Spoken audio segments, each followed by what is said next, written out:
சங்கீதம் அதிகாரம் 89. கர்த்தரின் கிருபைகளை என்றென்றைக்கும் பாடுவேன், உமது உண்மையை தலைமுறை தலைமுறையாக என் வாயினால் அறிவிப்பேன். கிருபை என்றென்றைக்கும் ஸ்திரப்பட்டிருக்கும், உமது உண்மையை வானங்களிலே ஸ்தாபிப்பீர் என்றேன்.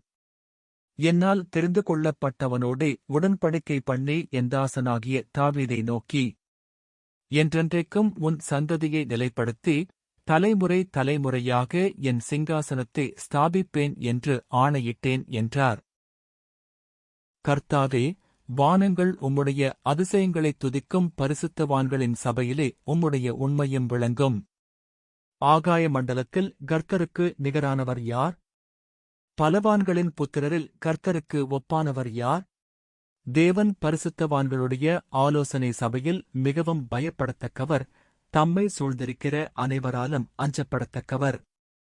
சேனைகளின் தேவனாகிய கர்த்தாவே, உம்மைப்போல் வல்லமையுள்ள கர்த்தர் யார்? உம்முடைய உண்மை உம்மை சூழ்ந்திருக்கிறது. தேவரீர் சமுத்திரத்தின் பெருமையை ஆளுகிறவர், அதன் அலைகள் எழும்பும்போது அவைகளை அடங்கப் பண்ணுகிறீர். நீர் ராகாபை வெட்டுண்ட ஒருவனைப் போல் ஒடுக்கினீர், உமது வல்லமையான புயத்தினால் உம்முடைய சத்துருக்களை சிதறடித்தீர். வானங்கள் உம்முடையது, பூமியும் உம்முடையது, பூலோகத்தையும் அதிலுள்ள யாவையும் நீரே அஸ்திபாரப்படுத்தினீர். வடக்கையும் தெற்கையும் நீர் உண்டாக்கினீர், தாபோரும் எர்மோனும் உம்முடைய நாமம் விளங்க கெம்பீரிக்கும். உமக்கு வல்லமையுள்ள புயமிருக்கிறது, உம்முடைய கரம் பராக்கிரமமுள்ளது, உம்முடைய வலதுகரம் உன்னதமானது. நீதியும் நியாயமும் உம்முடைய சிங்காசனத்தின் ஆதாரம், கிருபையும் சத்தியமும் உமக்கு முன்பாக நடக்கும். கெம்பீர சத்தத்தை அறியும் ஜனங்கள் பாக்கியமுள்ளவர்கள், கர்த்தாவே, அவர்கள் உம்முடைய முகத்தின் வெளிச்சத்தில் நடப்பார்கள். அவர்கள் உம்முடைய நாமத்தில் நாடோறும் களிகூர்ந்து, உம்முடைய நீதியால் உயர்ந்திருப்பார்கள். நீரே அவர்கள் பலத்தின் மகிமையாயிருக்கிறீர், உம்முடைய தயவினால் எங்கள் கொம்பு உயரும். கர்த்தரால் எங்கள் கேடகமும் இஸ்ரவேலின் பரிசுத்தரால் எங்களுடைய ராஜாவும் உண்டு. அப்பொழுது நீர் உம்முடைய பக்தனுக்கு தரிசனமாகி, சகாயஞ்செய்யத்தக்க சக்தியை ஒரு சவுரியவான் மேல் வைத்து, ஜனத்தில் தெரிந்து கொள்ளப்பட்டவனை உயர்த்தினேன். என் தாசனாகிய தாவீதைக் கண்டுபிடித்தேன், என் பரிசுத்த தைலத்தினால் அவனை அபிஷேகம் பண்ணினேன். என் கை அவனோடே உறுதியாயிருக்கும், என் புயம் அவனை பலப்படுத்தும். சத்துரு அவனை நெருக்குவதில்லை, நியாயக்கேட்டின் மகன் அவனை ஒடுக்குவதில்லை.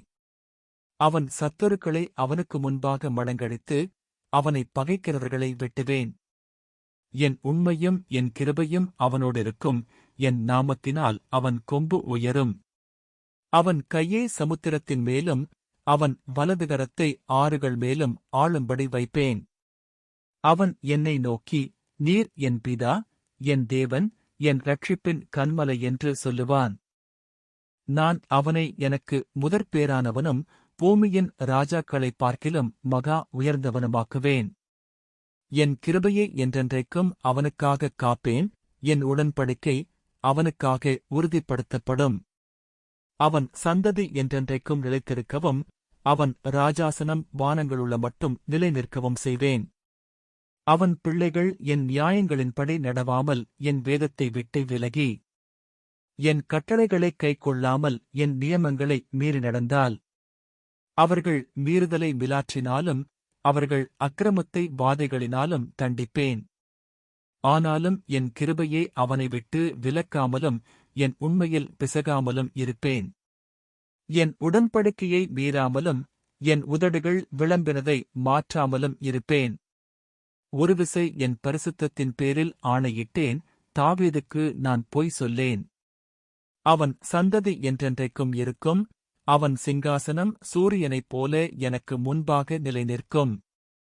சந்திரனைப் போல அது என்றென்றைக்கும் உறுதியாயும், ஆகாய மண்டலத்து சாட்சியைப் போல் உண்மையாயும் இருக்கும் என்று விளம்பினீர்.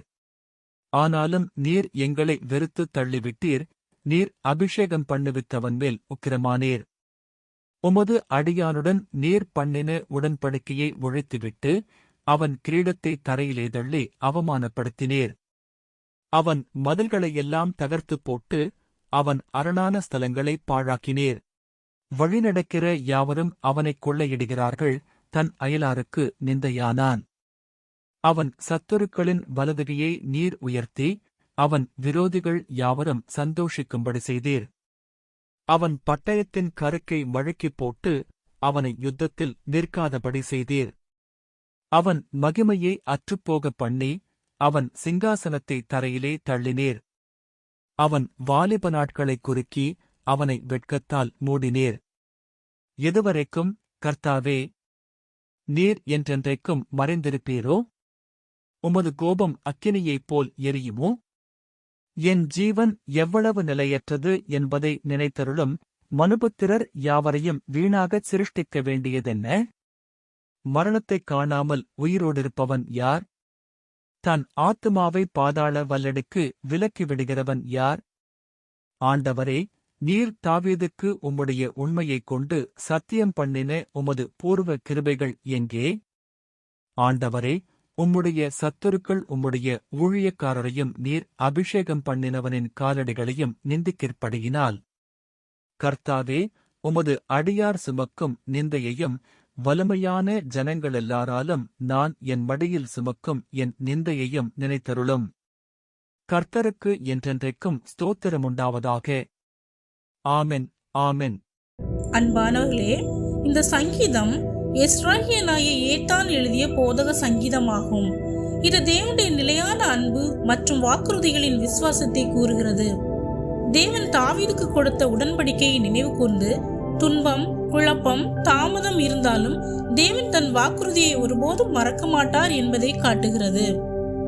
இன்று நீங்கள் கூட சில நேரம் தாமதத்திலும் சோதனையிலும் தேவனுடைய வாக்குறுதி நிறைவேறுமா என்று எண்ணிக்கொண்டிருந்தால், இந்த சங்கீதம் உங்களுக்கான ஒரு நம்பிக்கையை நினைவூட்டலாகும். தேவன் சொன்னதை அவர் ஒருபோதும் மறந்து விடுகிறவர் அல்ல. இன்றைய சூழ்நிலை உங்கள் வாழ்க்கையின் இறுதியும் அல்ல.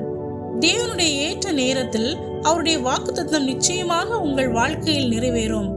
நம்பிக்கையோடு காத்திருங்கள். ஆமேன்.